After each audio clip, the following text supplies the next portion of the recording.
चीनच्या कम्युनिस्ट पक्षाला 100 वर्ष पूर्ण झाले त्याच्या स्थापनेला, म्हणून फार मोठ्या प्रमाणामध्ये कार्यक्रम त्या ठिकाणी होत आहेत चीनमध्ये. याच्यामध्ये वादाला तोंड फुडणारा एक विषय असा निघाला की जेव्हा ऑनलाईन एक कार्यक्रम होता त्याच्या संदर्भात चर्चा करणारा, आणि याच्यामध्ये भारताकडून सीताराम येचुरी जे CPIMचे सरचिटणीस आहेत आणि दुसरे डी राजा जे CPIचे आहेत, या दोघं सहभागी झाले होते.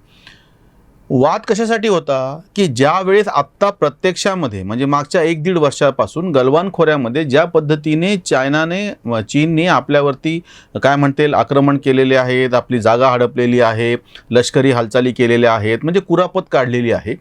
नेमक्या अशा पार्श्वभूमीवरती तुम्ही चीनच्या संबंधीमध्ये एखाद्या कार्यक्रमामध्ये सहभागी होता आणि त्यांचं अभिनंदन करता, हे कशासाठी? कोणाला असं वाटू शकेल की ह्याच्यामध्ये काय, त्या पक्षाच्या स्थापनेला 100 वर्ष पूर्ण झालेले आहेत आणि त्याचं तुम्ही कौतुक केलं पाहिजे आणि त्याच्यामध्ये गैर काय आहे? मुद्दा इतका साधा नाही आहे. चीनने नेहमी वारंवार भारताच्या मध्ये दोन्ही ह्याच्यावरती, म्हणजे मेघालयचा पण प्रदेश जो आहे, अरुणाचल प्रदेशचा माफ करा, की जो चीनला लागून आहे, तो आपल्यामध्ये कसा दाखवलेला आहे आणि कुरापती कशा काढलेल्या आहेत आणि गलवान खोऱ्यामध्ये कसा आहे. आज जे चीनच्या कम्युनिस्ट पक्षाला 100 वर्ष पूर्ण झाले म्हणून अभिनंदन करणारे हे जे 2 कम्युनिस्ट नेते आहेत, यांना आधी जाब विचारायचा असा आहे की तुम्ही यापूर्वी कधी चीनला खडसावून विचारलेलं आहे त्यांनी केलेल्या लष्करी अतिक्रमणाच्या संदर्भामध्ये? चीननी 1962 पासून आपला एक काही भाग बळकावून ठेवलेला आहे. आज सत्ताधारी भारतीय जनता पक्ष हे स्पष्टपणे सांगू शकत नाहीये की जेव्हा आणि उलट डांबरटपणे काँग्रेसचे नेते राहुल गांधी असं म्हणतात की चीन आमच्यामध्ये घुसलेला आहे. चीन आधीपासूनच घुसलेला आहे. हो, खरंच घुसलेला आहे. काश्मीरचा एक भाग चीननी व्यापलेला आहे, अगदी आधीपासूनची गोष्ट आहे. त्याच्यातला काही भाग आपण सोडून आणलेला आहे किंवा आता त्यांना पुढे येण्यापासून रोखलेलं आहे, हे सगळं खरं आहे. आज ज्या पद्धतीनं आक्रमक असं एक भूमिका भाजप आणि त्या म्हणजे गेल्या 7 वर्षापासून ह्या सरकारने घेतलेली आहे, ही जरी आक्रमक भूमिका असली तरीही प्रत्यक्षामध्ये 62 पासून आपला काही भाग चीनच्या ताब्यामध्ये, हे पण वास्तव आहे. राहुल गांधी म्हणजे त्या 2 मारामाऱ्या करणाऱ्या मुलांमधला ज्यांना मारलं, तो डांबरटपणे जेव्हा विचारतो ना की मोठ्यानं रडतो, तसं राहुल गांधीचं चालू आहे की प्रत्यक्षामध्ये नेहरूच्या काळामध्ये हा भाग व्यापलेला आहे. तुम्ही आता विचारायला लागलात चीन आमच्याकडे घुसला कस काय? या सगळ्या डाव्यांची तेव्हा काय भूमिका होती? आज जे अभिनंदन करायला 100 वर्ष पूर्ण झाले म्हणून चीनने जेव्हा भारतावरती आक्रमण केलं त्यावेळेस हे काय म्हणले होते की हे आक्रमण नसून चीनी कम्युनिस्ट पक्ष हा भारतातल्या मजदुरांच्या मदतीसाठी आलेला आहे. म्हणजे बघा वैचारिक हे किती डांबरट लोक आहेत. प्रत्यक्ष आपल्या प्रदेशावर आक्रमण झालं, आपला एक लचका भूमीचा अजूनही त्यांच्या ताब्यामध्ये आहे आणि तुम्ही त्यांचं अभिनंदन करतात. बरं, यांचं सगळ्यात म्हणजे जे आक्षेपार्ह मुद्दे असे आहेत की बाहेरचं तर सोडाच, चीन किंवा रशियाशी तुमची ज्या पद्धतीनं हे राहिलेली आहे, जवळीक राहिलेली आहे, त्याच्यासाठी तुम्ही एरवी ठीक आहे, पण तुम्ही जेव्हा देशाचं हित आड येतं, म्हणजे बाहेरचं सोडा, आतमध्ये सुद्धा कायमस्वरूपी नक्षलवादी चळवळीला ह्या कम्युनिस्टांची सहानुभूती कशामुळे आहे? एकटा नथुराम गोडसे कधी काळी संघामध्ये होता म्हणून त्याच्या नावाने त्यानं गांधीची हत्या केली. जनता आरडाओरडा करणारे प्रत्यक्ष ऑफिशियली नक्षलवाद्यांचा जो पक्ष आहे त्याचं नाव communist party of India ML मार्क्सवादी लेनिनिस्ट असंच आहे, ज्याच्यावरती बंदी घातलेली आहे. जो पक्ष अजूनही तुमचं नाव लावतो. CPI-ML नावाच्या दुसऱ्या एका पक्षाने आत्ता बिहारच्या निवडणुकामध्ये ते 12 आमदार निवडून आणलेले आहेत आणि जे सगळे हिंसक सगळ्या कारवायांमध्ये हे लोक समोर असतात. म्हणजे तिथे एक नथुराम गोडसे कधी काळी संघात होता, हा एकमेव असा बारीक असा धागा पकडून तुम्ही बडवाबडवी करता की RSS हे सगळी हिंसक संघटना आहे. याच्या नेमकं उलट प्रत्यक्ष आजही हिंसा करणारे नक्षलवादी हे सगळे तुमचंच नाव लावतात, तुमचंच कुंकू लावतात विचारांचं, आणि तरी तुम्ही त्याचा निषेध करत नाही. इतकंच नाही, अर्बन नक्षल म्हणून ज्यांना पकडलं, ज्यांच्यावरती कारवाई झाली, त्यांच्यावरती कारवाई केली तर मानवाधिकाराचं कसं हनन झालं म्हणून तुम्ही आरडाओरडा करता. फादर स्टेन सामी असं त्याचं नाव आहे, स्वामी नाही सामी, तर त्या नावाचा उच्चार बदलून स्वामी करायचं जेणेकरून आपल्यामध्ये भारतीयांमध्ये सहानुभूती गोळा व्हावी. त्याचा मृत्यू झाला आणि तेही त्याला हृदयविकारामुळे त्याचा तुरुंगामध्ये मृत्यू झाला. त्यांनी सगळ्यांनी आरडाओरडा सुरू केली की कशा पद्धतीनं मानवाधिकाराचं हनन केलं जात आहे. का? तर तुम्हाला अर्बन नक्षलची काळजी. हेच कम्युनिस्ट आज 100 वर्ष पूर्ण झाले म्हणून अभिनंदन करणारे कम्युनिस्ट फादर स्टेन सामी याच्या मृत्यूचं भांडवल करतात. याच्या नेमकं उलट जेव्हा नक्षलवाद्यांनी पोलिसांना मारलं, सुरक्षा जवानांना मारलं, सामान्य निरपराध नागरिकांना मारलं, तेव्हा तुमचं तोंड का नव्हतं उचकटत? तुम्ही का नाही तेव्हा निषेध केला? आज तुम्ही ज्या पद्धतीनं ह्यांचं अभिनंदन करण्यासाठी तुम्हाला पुढे जावं वाटतं, जेव्हा की प्रत्यक्ष आपल्यामध्ये त्यांच्यामध्ये अजूनही तणाव चालू आहे. कोरोनाचे आपत्ती चीनने निर्माण केलेली आहे असा संशय बहुतांश जगातल्या लोकांना आहे. त्याच्यामुळे युरोप असो, अमेरिका असो, ऑस्ट्रेलिया असो, हे सगळे चीनच्या या विचित्र अशा भूमिकेमुळे आणि त्यांच्याकडे जाऊन संशोधन करायला बंदी घातलेली असल्यामुळे किंवा असंख्य अडथळे निर्माण केलेले असल्यामुळे सगळे त्यांना टीका करतात. अशा काळात तुम्ही त्यांचं कौतुक करता. इतकंच नाही, चीनला आपल्या आजूबाजूचा जो प्रदेश आहे म्हणजे प्रत्येक त्याच्याशी ज्यांची सीमा लागलेली त्या देशाशी चीनचं भांडण आहे. तिबेटचा इतका मोठा भाग चीनने गिळंकृत केलेला आहे आणि आपल्यासाठी जिव्हाळ्याचा तो विषय बुद्ध धर्मामुळे आहे, बुद्ध धम्मामुळे आहे.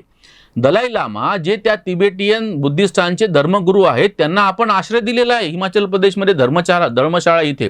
म्हणजे हे सगळं तुम्हाला माहिती आहे. मग जेव्हा की अजूनही त्यांनी तो तिबेटवरचा ताबा सोडलेलाच नाहीये, शिवाय आपला काही भाग व्यापलेला आहे, अरुणाचल प्रदेशवरती ते नेहमी दावा करतात. असं असताना या पार्श्वभूमीवरती सीताराम येचुरी आणि डी राजा हे त्यांचं जेव्हा अभिनंदन करतात म्हणून आक्षेप आहे. बरं, ह्यांचं काही हे केवळ मी जसं सांगितलं की चीन हा बाहेरचा देश आहे, देशांतर्गत जे नक्षलवादी आहेत त्यांचंही साथ देतात. इतकंच नाही, स्वतःच्या पक्षांमध्ये जेव्हा कोणी थोडंसं देशाच्या संदर्भामध्ये वागलं, निर्णय घेत असताना दोनमध्ये जेव्हा काय म्हणता येईल त्याला विरोधाभास तयार झाला. लोकसभेमध्ये आपले सभापती सोमनाथ चटर्जी CPIMचे जे नेते होते, जे ते लोकसभेच्या सभापतीपदी बसले आणि जेव्हा त्यांनी की अविश्वास ठराव आल्याच्या नंतर यांनी स्वतः मनमोहन सिंग सरकारचा पाठिंबा काढून घेतला डाव्यांनी अमेरिकेशी केलेल्या अणुकराराच्या मुद्द्यावरती, तेव्हा यांनी आग्रह धरला होता चटर्जींना तुम्ही पण ह्याच्या विरोधामध्ये मतदान करा म्हणून.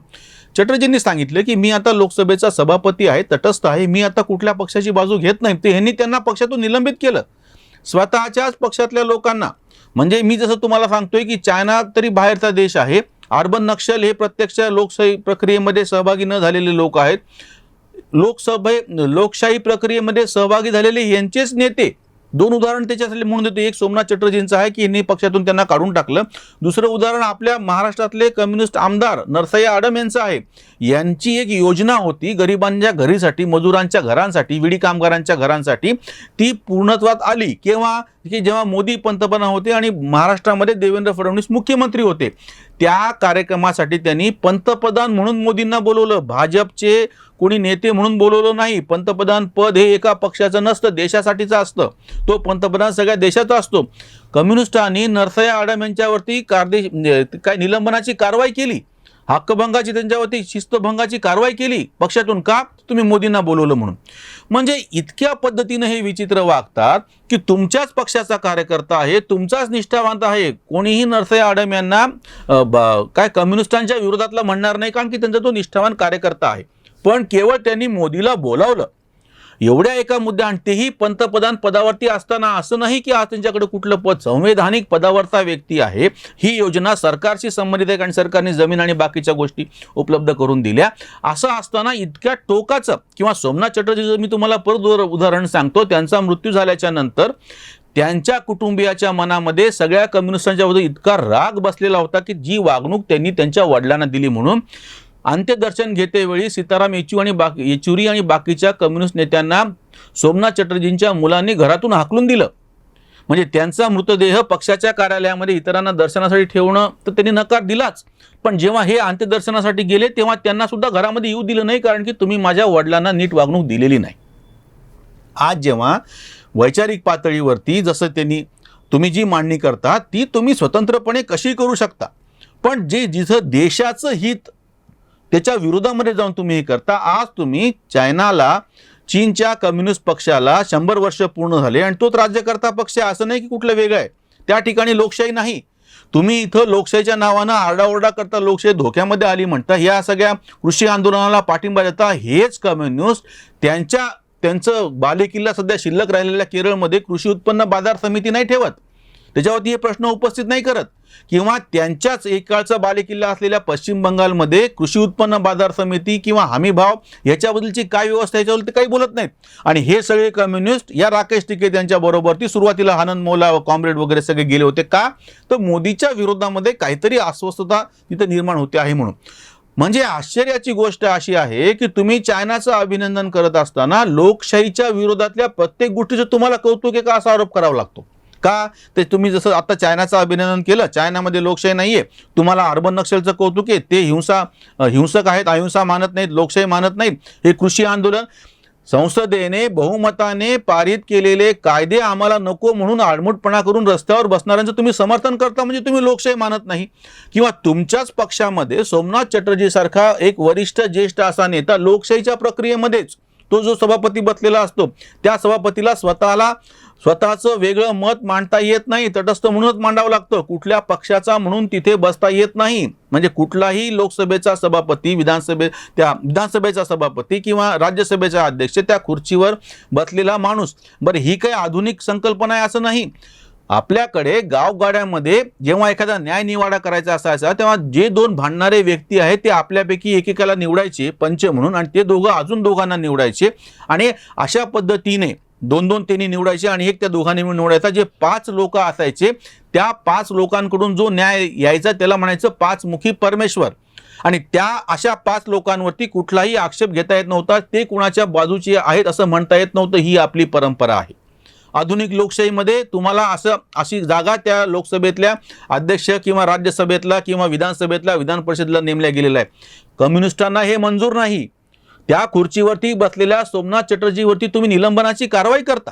नरसय्या आडम यांना लोकशाही प्रक्रियेमधून एखादी योजना राबवणे त्याच्यासाठी तुम्ही त्याच्यावरती आरोप करता.